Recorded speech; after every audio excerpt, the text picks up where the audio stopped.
perkhidmatan yang dipanggil apa? Life plan. So apa maksud life plan ni? Apa dia life? Apa dia plan? Ya, merancang kehidupan. Jadi dalam hidup kita ada banyak matlamat, right? Seperti mana anda telah buat sebelum ini dalam pemerintahan kejayaan, kan? So hari ini kita buat satu kajian kes. Salah satu matlamat yang dikehendaki atau yang diinginkan oleh individu Muslim adalah mengerjakan doa. Jadi apa yang saya nak share dengan anda adalah bagaimana kita boleh menggunakan ini, dipanggil alat pengurusan ataupun kadang dipanggil alat berfikir, yang dipanggil sebagai Ishikawa diagram. Ishikawa diagram ni lazimnya digunakan di sektor industri untuk mengenal pasti masalah-masalah di industri dan macam mana mereka nak mengatasi.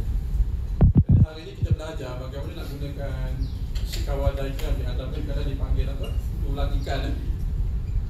Tulang ikan ni untuk kita mencapai sesuatu matlamat. Okey.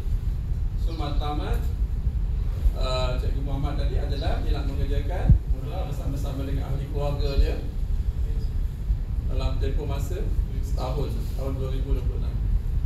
Jadi dengan adanya alat berfikir ni, kita boleh menyenaraikan seberapa banyak idea,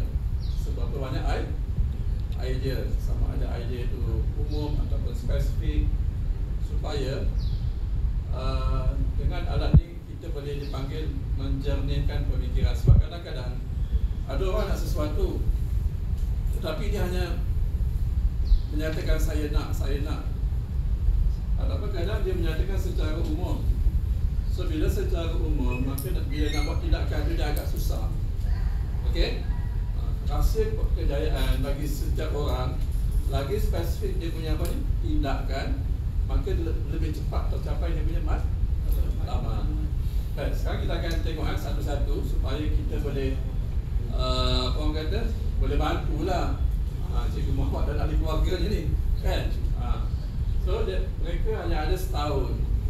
Sekarang ni bulan Disember, kan? Menjelang Disember tahun depan, mereka before Disember mereka telah boleh pergi apabila mereka melaksanakan apa yang anda cadangkan ni lah. Kita tengok yang pertama, pergi khusus umrah. Boleh? Logik? Logik. Nombor dua, menempah tiket penerbangan. So biasa paling lewat berapa? 6 bulan ke? Kalau ikut pengalaman masing-masing? Aiman? 6 bulan paling minimal lah, 6 bulan lah. Okey, kemudian buat latihan untuk berkomunikasi dengan orang luar.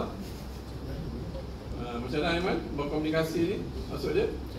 Kena bertanya lah, janganlah berak mulut kalau berak mulut tadi kan tak makan susah. Kemudian apa? Menabung dari usia muda, maksudnya bukan usia muda masa setahun ni. Contohlah masa setahun apa, mereka kena buat apa, perkhidmatan apa, kan? Kemudian memuat turun aplikasi umrah. Memang ada aplikasi umrah ni tujuannya untuk apa? Memudahkan urusan pendaftaran. Okey. Kemudian nombor 6, membetulkan niat. Betul lah. Betul niat sebelum pergi umrah. Kemudian yang tujuh, membuat medical check up. Okey, betul. Baik. Kemudian mempunyai bajet mencukupi. Agak-agak berapa bajet? Kalau umum sangat tak boleh, kena spesifik. Berapa? Kalau saya kata suami, isteri, anak 2 orang contohlah. Berapa anggaran? Kalau seorang 5,000, 5 kali 4 lebih kurang 20 lah. Campur dia kurang lebih 30,000. Betul? So kalau umum, kita kena spesifikkan dia. Okey. Nombor 9, persediaan mental dan emosi seperti mengetahui cabaran iklim. Penting tak benda ni? So kalau cabaran iklim tu kena buat apa? Kan?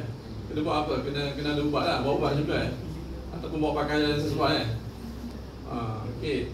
So apa cabaran iklim kat sana? Panas panas dah sudah melampau. Okey. Baik. Dan nombor 10, pelajari rukun umrah. Ini masuk dalam tadi lah, rukun umrah Okey, nombor 10, menyediakan kelengkapan yang cukup. Apa kelengkapan yang perlu dibawa selain daripada pakaian? Adalah lain contoh, dia kena ada kasut sesuai, selipar sesuai. Maknanya Itu contoh lah. Kemudian kalau nak wuduk tu kena bawa botol air. Botol air ke botol air kecil kan? Botol spray. Jadi benda-benda tu kena sedia lah daripada di Malaysia lagi kan. Okey. Kemudian apa? Memilih syarikat umrah yang dipercayai. So setakat ni syarikat apa? Yang dipercayai di Negeri Sembilan, di Malaysia. Andalusia, juara. Andalusia. Okey lah.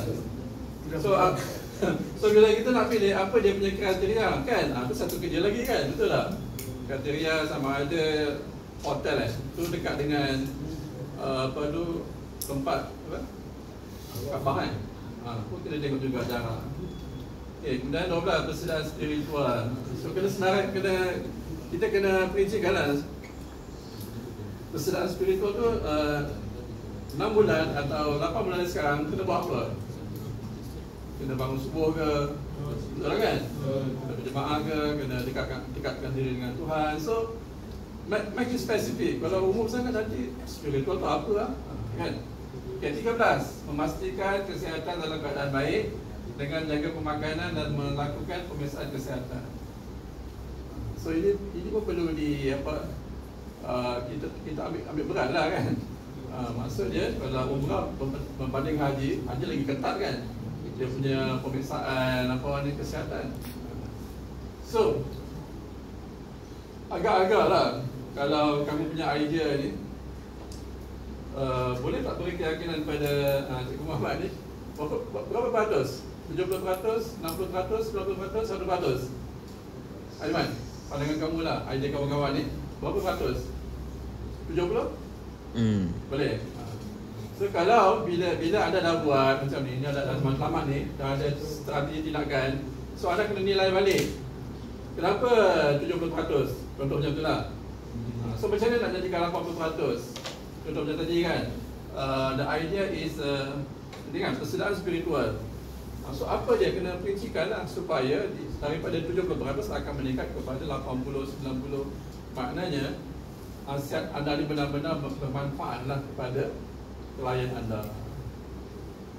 So you learn something? Yes. Okay.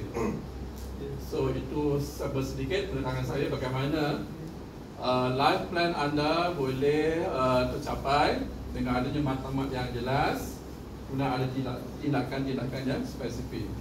Saya berharap anda dapat sesuatu dan boleh diamalkan. Okay, jangan lupa nama saya Cikgu Muhammad Asbari dari Ikhwan. Okay, terima kasih.